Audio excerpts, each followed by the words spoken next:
Nandamuri Balakrishna director Boyapati scene కాంబోలో వచ్చిన సింహ, legend, అఖండ సినిమాలు ఎంతటి సంచలనాలు సృష్టించాయో ప్రత్యేకంగా చెప్పాలా. ఇప్పుడు బాలయ్యతో అఖండకు సీక్వెల్ గా అఖండ 2ను తెరకెక్కిస్తున్నాడు బోయపాటి. ఇటీవల రిలీజ్ చేసిన అఖండ 2 ఫస్ట్ గ్లింప్స్ ఎంతటి సంచలనం సృష్టించిందో చెప్పక్కర్లేదు. షూటింగ్ తో పాటు డబ్బింగ్ పనులను ముగించుకున్న ఈ సినిమాకు సంబంధించి ప్రస్తుతం గ్రాఫిక్స్ పనులు శరవేగంగా జరుగుతున్నాయి. మరోవైపు ఈ సినిమా థియేట్రికల్ బిజినెస్ కు భారీ డిమాండ్ ఏర్పడింది. తెలుగు స్టేట్స్ లో ఈ సినిమాను రికార్డ్ ధరకు డీల్ క్లోజ్ అయింది.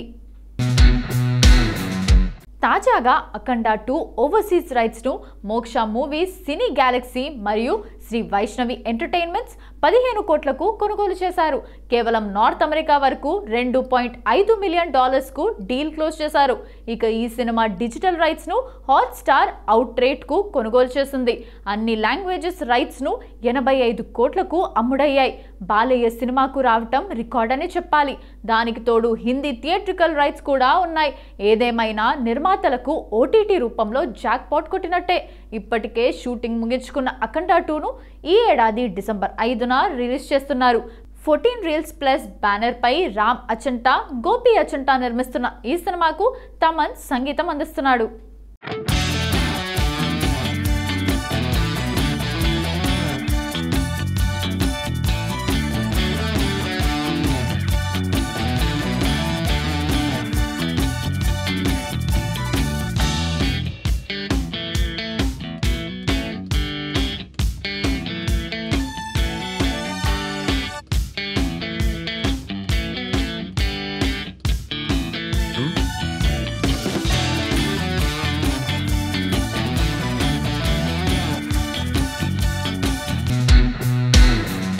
టాలీవుడ్ లో హీరోయిన్ మృణాల్ ఠాకూర్ పరిస్థితి దారుణంగా మారింది. మంచి హిట్స్ ఇచ్చిన, ఫ్యాన్స్ బేస్ పెంచుకున్న పెద్ద హీరోల సినిమాల్లో మాత్రం ఆమెకు సరైన అవకాశాలు రావడం లేదు. మృణాల్ బాలీవుడ్ లో టీవీ సీరియల్స్ ద్వారా పాపులర్ అయి ఆ తర్వాత సిల్వర్ స్క్రీన్ పై అడుగుపెట్టింది. అయితే ఆమె కెరీర్ లో turning point Sitaramam cinema. Dulquer Salmaan తో నటించిన ఆ సినిమా సూపర్ హిట్ కావడంతో తెలుగు ఆడియన్స్ ఆమెను హత్తుకున్నారు. ఆ తర్వాత నానితో చేసిన హాయ్ నానా కూడా మంచి హిట్ అయింది. 2 సినిమాలతోనే మృణాల్ కు టాలీవుడ్ లో బలమైన ఇమేజ్ ఏర్పడింది. కానీ ఫ్యామిలీ స్టార్ మాత్రం వర్కౌట్ కాలేదు. ఆ సినిమా ఫ్లాప్ అవడంతో మృణాల్ కి ఆఫర్లు కాస్త తగ్గిపోయాయి. ఇప్పుడు ఆమె చేతిలో ఉన్న ఒకే ఒక్క తెలుగు సినిమా డెకాయిట్. ఈ మూవీతో మృణాల్ మళ్ళీ రీ ఎంట్రీ ఇవ్వాలని చూస్తోంది. ఇక మృణాల్ పేరుతో మరో ఆసక్తికరమైన రూమర్ కూడా వినిపిస్తోంది. అల్లు అర్జున్ అట్లీ కాంబినేషన్ లో రూపొందనున్న సినిమాలో ఓ కీలక పాత్రకు ఆమెను ఫిక్స్ చేశారట.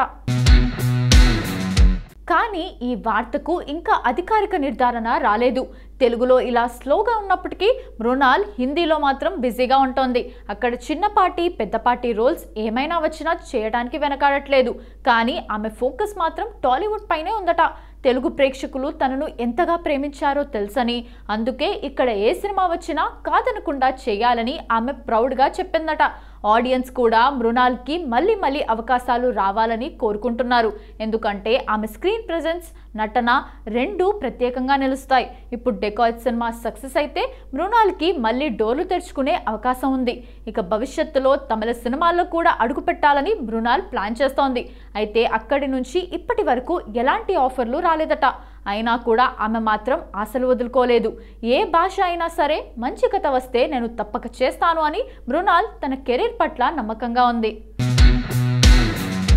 తమిళ సినీ నిర్మాతల మండలి, తమిళ్ ఫిల్మ్ ప్రొడ్యూసర్స్ కౌన్సిల్ చెన్నైలో ఉన్న కార్యాలయంలో జనరల్ బాడీ మీటింగ్ నిర్వహించింది.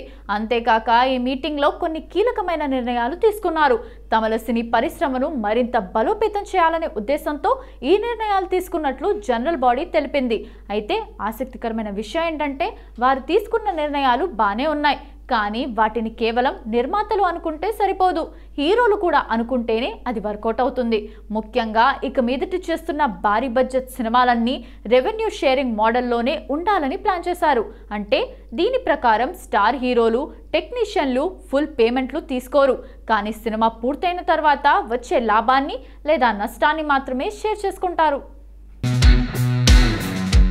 రజనీకాంత్, కమల్ హాసన్, విజయ్, అజిత్, సూర్య, శివకార్తికేయన్, ధనుష్, విక్రమ్, సింబు, విశాల్ లాంటి హీరోలను ఈ కొత్త స్ట్రక్చర్కి సహకరించాలని కోరుతున్నారు. అలాగే థియేటర్లలో నుంచి వచ్చే రెవెన్యూ కూడా కాపాడేందుకు ఓటీటీ స్ట్రీమింగ్ విండోని పెంచాలని భావిస్తున్నారు.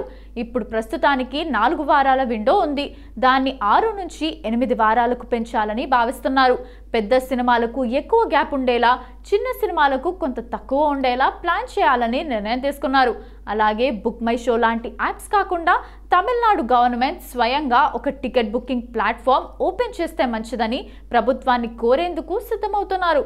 అలాగే ఏడాదికి 250 చిన్న మధ్య తరహా సినిమాలు ఎలాంటి ఇబ్బంది లేకుండా రిలీజ్ చేసేందుకు ఫిల్మ్ రిలీజ్ రెగ్యులేషన్ కమిటీ ఒకదాన్ని కూడా ఏర్పాటు చేయాలని భావిస్తున్నారు. భానుమతి ఒక్కటే పీస్ అంటూ ఫిదాతో టాలీవుడ్ ప్రేక్షకులకు చేరువైన తమిళ పొన్ను సాయి పల్లవి యూనిక్ పర్సనాలిటీ వల్ల కెరీర్ స్టార్టింగ్లో ఆరగెంట్ హీరోయిన్ అన్న ముద్ర వేయించుకుంది. కానీ తర్వాత సో ఇన్నోసెంట్ గర్ల్ అని తేలిపోయింది. అభినయం, డాన్స్ మూమెంట్స్తో తెలుగు ప్రేక్షకులకు చేరువై టాప్ హీరోయిన్గా ఎదిగింది. నెక్స్ట్ బాలీవుడ్లోకి స్టెప్ ఇన్ కాబోతుంది ఈ బుజ్జితల్లి.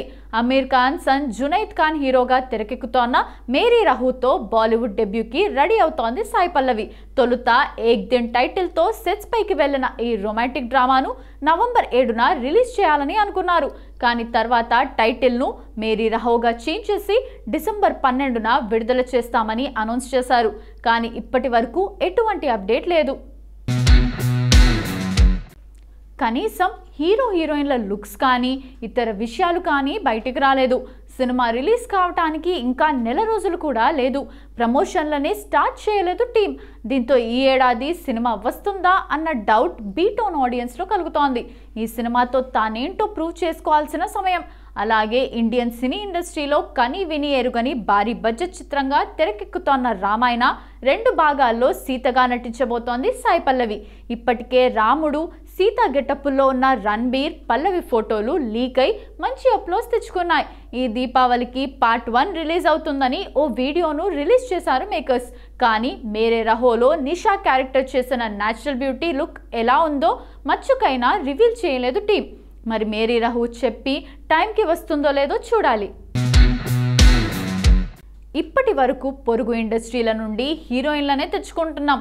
కానీ ఇప్పుడు యంగ్ హీరోల ఫ్లోటింగ్ కూడా పెరిగింది. టాలీవుడ్ బిగ్గెస్ట్ ఇండస్ట్రీగా మారడంతో ఇక్కడ ప్రేక్షకులకు చేరువయ్యేందుకు, మార్కెట్ కొల్లగొట్టేందుకు ట్రై చేస్తున్నారు. అలా ఈ మధ్యకాలంలో తెలుగు ఆడియన్స్కు చేరువయ్యారు దుల్కర్ సల్మాన్, ధనుష్. దుల్కర్ ఆల్మోస్ట్ తెలుగు అబ్బాయిగా మారిపోతే ధనుష్ ఆ ప్రయత్నాల్లో ఉన్నాడు. ఇప్పుడు వీళ్ళనే ఫాలో అవుతున్నాడు కన్నడ యంగ్ హీరో దీక్షిత్ శెట్టి. దియాతో కన్నడలో పాపులారిటీ తెచ్చుకున్న దీక్షిత్ 4 ఏళ్ల క్రితమే ముగ్గురు మునగాలు చిత్రంతో టాలీవుడ్ తెరగేటం ఇచ్చాడు. ద రోజ్ విల్లా అనే మూవీ ఎప్పుడొచ్చిందో తెలియదు. కానీ కన్నడ హీరోగా రిజిస్టర్ అయింది మాత్రం దసరాతోనే. నాని దసరాలో సూరి క్యారెక్టర్లో కనిపించింది కాసేపే అయినా స్టోరీ మొత్తం ఇతడి చుట్టే తిరుగుతూ ఉంటుంది. ఇక తాజాగా వచ్చిన ది గర్ల్ ఫ్రెండ్ కూడా ది బెస్ట్ పర్ఫార్మెన్స్ ఇచ్చాడు దీక్షిత్. సినిమా వల్ల తనకు నెగటివ్ రిమార్క్ వస్తాయని తెలిసి కూడా రిస్క్ చేసి మంచి మార్కులు ఎంచుకున్నాడు.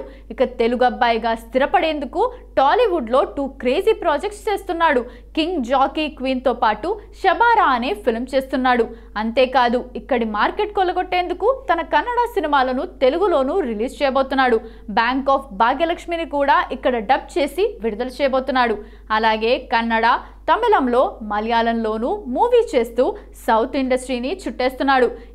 ఇక్కడ ఎంతో కొంత మార్కెట్ ఏర్పాటు చేసుకున్న ఉపేంద్ర, సుదీప్, రిషబ్లా దీక్షిత్ తనకంటూ ఓ మార్కెట్ క్రియేట్ చేసుకుంటాడేమో చూడాలి.